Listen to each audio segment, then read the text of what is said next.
Hello, welcome to From the South. I'm Laura Prada from our Telesur studios in Caracas, Venezuela. We begin checking out our headlines.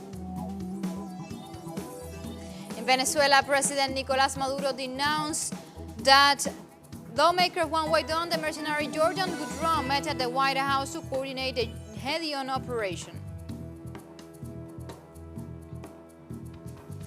Cuba rejects inclusion in U.S. list of countries that do not collaborate in the fight against terrorism. The island demands a response before the impunity towards violent groups operating in the United States. Police officers in Guinea opened a fire on citizens during a protest against COVID-19 restrictions.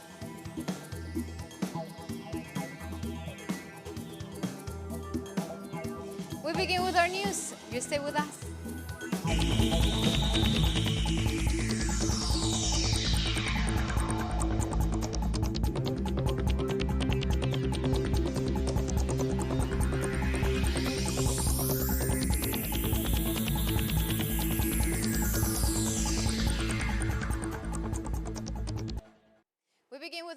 President of Venezuela, Nicolás Maduro, reported 17 new cases of COVID-19 detected in the country. Today I have to report 17 new cases. We may be seeing variations on the outbreak. They've been going up and down. Out of these new cases, only 3 were infections inside communities. The other 14 from outside the country. 13 of them from Colombia, from our compatriots who have been returning. We test them at the border, we shield them and provide for them. During a quarantine period of 14 days, we test them. And if they come out negative, we take them to their homes. The president also informed that opposition figure Juan Guaidó and mercenary Jordan Goudreau met in February 2020 in the White House in Washington to coordinate the recently foiled terrorist plus the head-on operation. Just listen to the gravity of what the captured mercenary have denounced. On February 4th, in the White House, Juan Guaidó met with Jordan Goudreau, the head of Silver Cup, under the orders of Donald Trump, to formulate the attack plan for the maritime incursion into Venezuela. At the White House, according to the mercenaries, it would be very easy to verify Goudreau's presence at the White House. How many times was he there, this year or even last year? In which room did he meet with Mr. Guaidó? What was the conversation? What were the orders? They were planning terrorist attacks against our homeland. President Maduro emphasized that the Venezuelan people are prepared to defend the sovereignty of the country.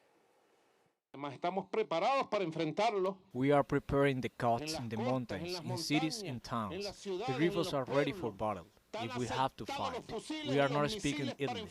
We speak with our feet in solid ground because we want peace. We do not want weapons to be used, not even once. We want peace, harmony. Our issues only concern us.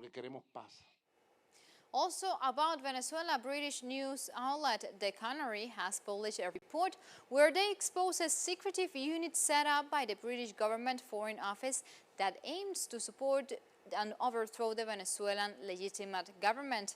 Our correspondent Pablo Navarrete in London spoke with the article's author, John McEvoy, about the unit and its supposed purpose. So this office has never been acknowledged, the existence of which has never been acknowledged by the Foreign Office, by the UK government. It's called the Venezuela Reconstruction Unit. It's headed by John Saville, the former the former UK ambassador to Venezuela between 2014 and 2017.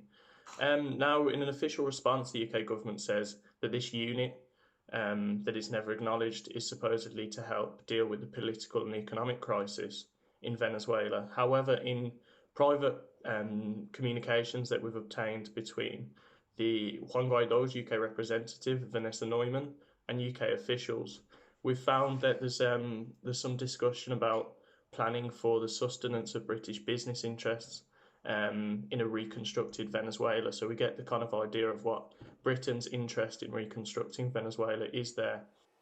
Venezuela's Prosecutor General Tarek William Saab announced that 10 people, including 5 soldiers and a prison director, have been discharged with homicide and other crimes in relation to a prison riot that left 47 dead on May 1st, as they allegedly allowed weapons to be brought into the prison.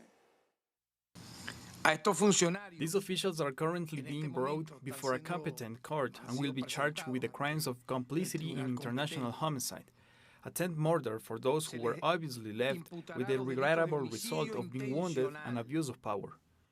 For the director of the prison, since he cannot avoid responsibility for the introduction of firearms based on the evidence collected, we are going to charge Carlos Benito Torres Graterol, director of the prison, with being a necessary accomplice in the crime of introducing firearms into prisons. And on Tuesday night, the people of El Salvador protested by banging pots and pans to demand the help of President Nayib Bukele in the middle of the pandemic. With the protest that people of San Salvador demanded food assistance from the government, they say that restrictions implemented by the president against the coronavirus are preventing them from earning any money. Many say they are on the verge of being evicted from their homes as they can't pay the rent.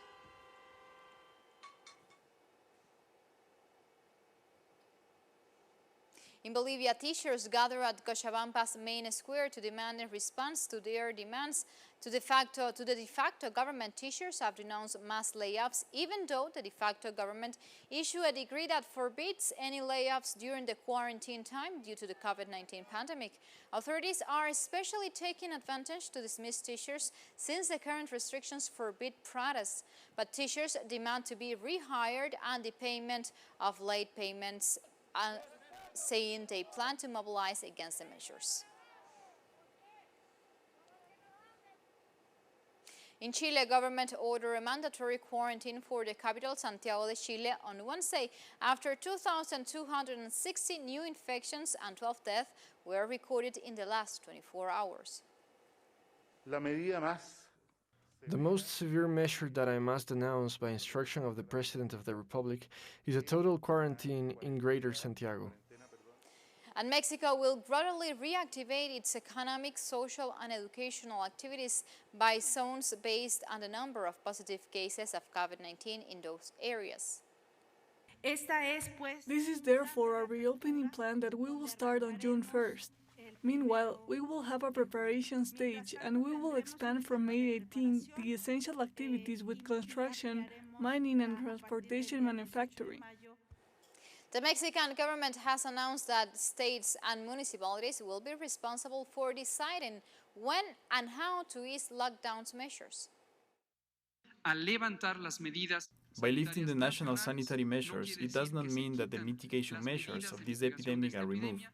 What it means is that they remain below, and they will be dynamically adapted according to the epidemiological reality, vulnerability, and resolution capacity of the states and of the municipalities. Time for a first break here from the South. Make sure you follow us on Twitter at Telesur English and on my account at Laura P. Telesur. We'll be right back with more news.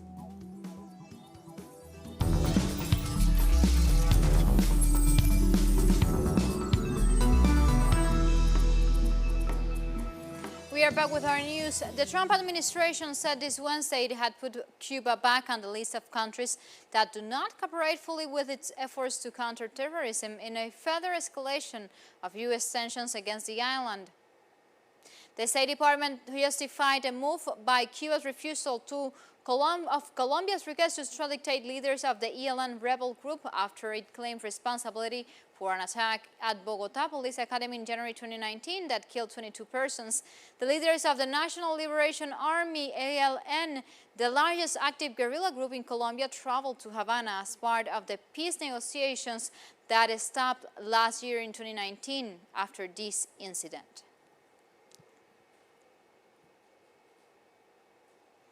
And Cuba rejected this announcement, Cuban Foreign Minister Bruno Rodriguez rejected this U.S. most recent aggression against the island, and he took to Twitter and said U.S. State Department included Cuba in a spurious list of countries that failed to cooperate in a struggle against terrorism, but it didn't prevent or condemn the terrorist attack against the Cuban embassy on April 30th in Washington. It conceals its own history of state terrorism against Cuba and the impunity of violent groups in the United States. And this is what the foreign minister had to say. Nobody could forget the long and cruel history of terrorist actions against Cuba's diplomatic missions in the U.S. and against Cuba's diplomatic officials. 11 martyrs are part of the diplomatic service of Cuba who have been assassinated by terrorist groups.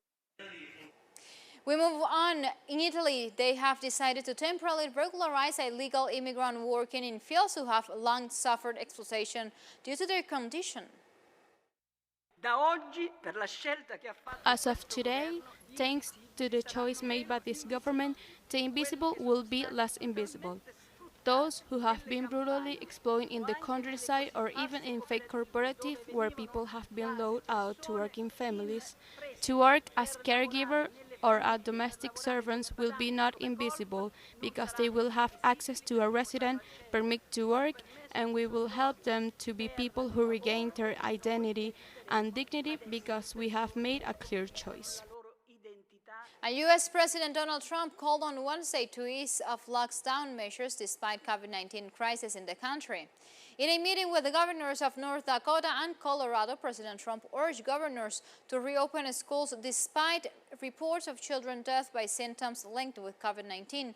The country continues to be the epicenter of the global health crisis with more than 139,000 cases of infection and over 84,000 deaths. And some states continue to ease the lockdown despite having almost 1.4 million cases of infections and about 84,200 deaths in the United States. Restaurants, salons, barbershops, and gyms in Iowa will be allowed to reopen on Friday under new restrictions intended to slow the coronavirus. Kim Reynolds, governor of Iowa, said she felt confident reopening more of Iowa's economy because the state has enough hospital beds and ventilators to treat patients and its testing capacity has increased. Effective May 15th, all restrictions currently lifted in Iowa's 77 counties will be expanded statewide, which includes restaurants, fitness centers, and additionally, salons, barbershops, and massage therapy may reopen statewide with, again, some capacity restrictions, health measures that are put in place, and recommended guidance from the Department of Public Health.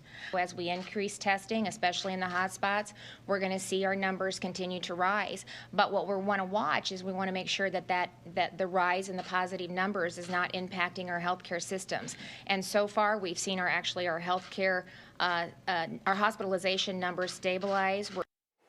And the U.S. Secretary of State Mike Pompeo has met with leaders of the new Israeli government to discuss plans to annex parts of the occupied West Bank. In Jerusalem, Pompeo met with the recently appointed Foreign Minister Gabi Ashkenazi, Prime Minister Benjamin Netanyahu, and Blue and White Party leader Benny Gantz during his first visit abroad amid the COVID-19 pandemic. Apart from discussing Trump's so-called Middle East peace plan, Pompeo and Netanyahu also condemned Iran, accusing it of promoting terrorism during the pandemic.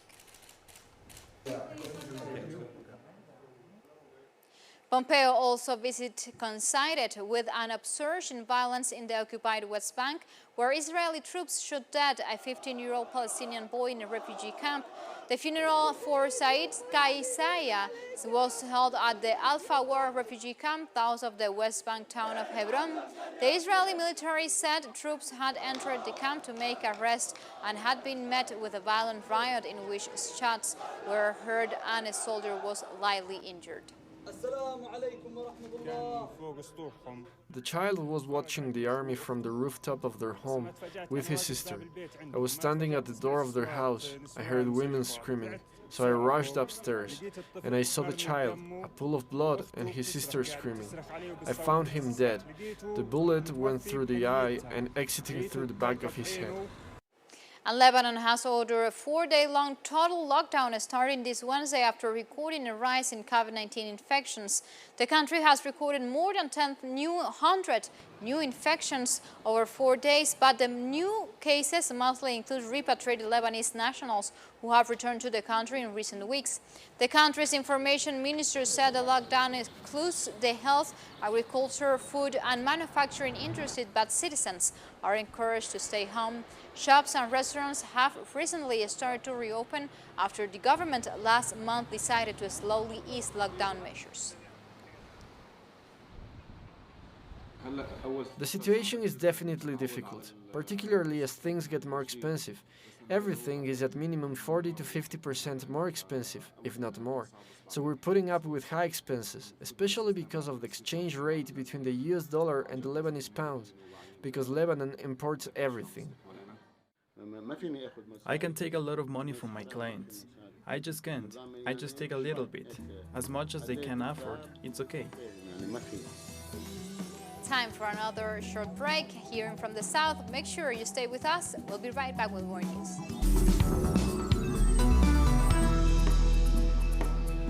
Police officers in Guinea opened fire on citizens during a protest against COVID-19 restrictions.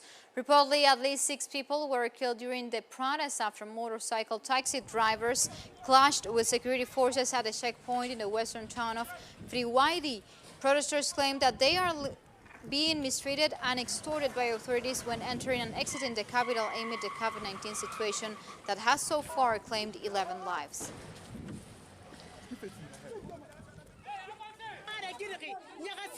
As we, the women, came to the market, the security forces started shooting at us with tear gas and they killed our children.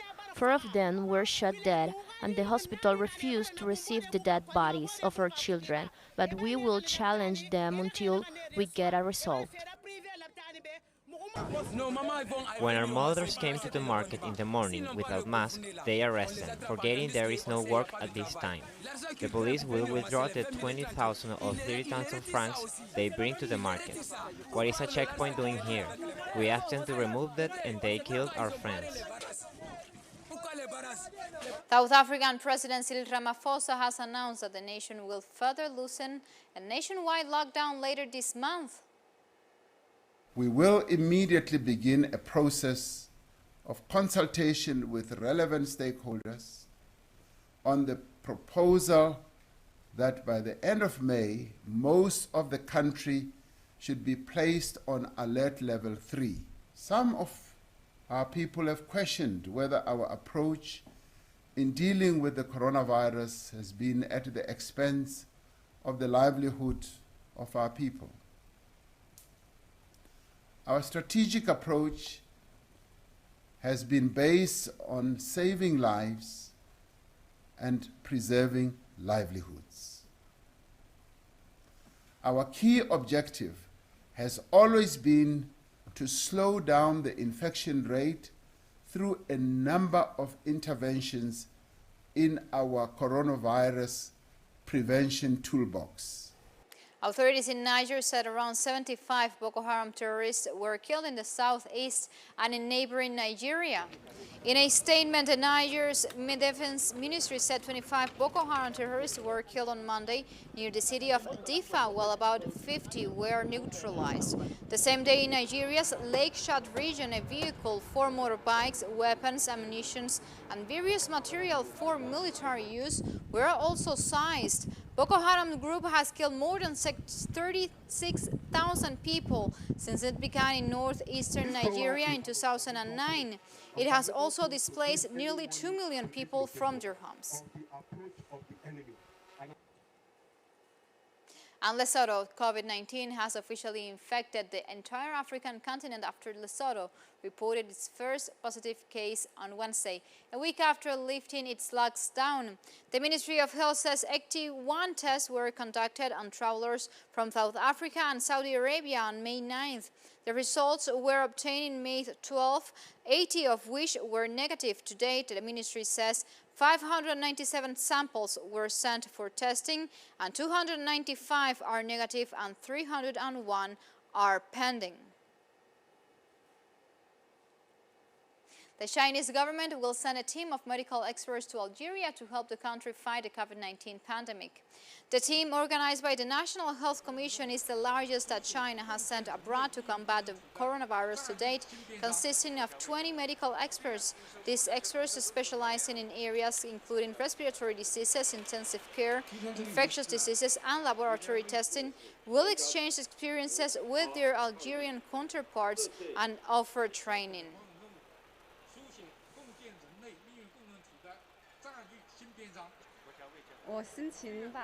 I'm feeling confident, though a little bit scared. I have learned from the COVID-19 outbreak that the world is a community with a common destiny. As a nurse who has been working on critical illness for over 20 years, I have the responsibility and the ability to contribute to the fight against the virus. Algeria has reported today a relatively large number of cases for Africa, 6,067 cases and 515 deaths. Its mortality rate is relatively high, reaching nearly 10%. Our team will learn about the development of the spread of the epidemic and the treatment in Algeria first. The Chinese city of Wuhan plans to carry out coronavirus tests on its entire 11 million population after new cases emerged for the first time in weeks. Officials in Wuhan have been ordered to submit plans by Tuesday to administer nucleic acid tests on all residents in the city where the new coronavirus first emerged last year.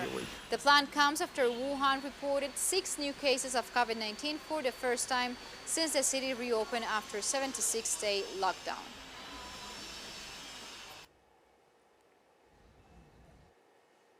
Like this, we come to the end of this brief. Of course, you can find this and much more other information on our website, telesturenglish.net, where you can read opinion articles, watch special interviews, and find the latest numbers and the latest information related to COVID-19. And of course, as I was saying, find the numbers, the latest and updated numbers related to COVID-19.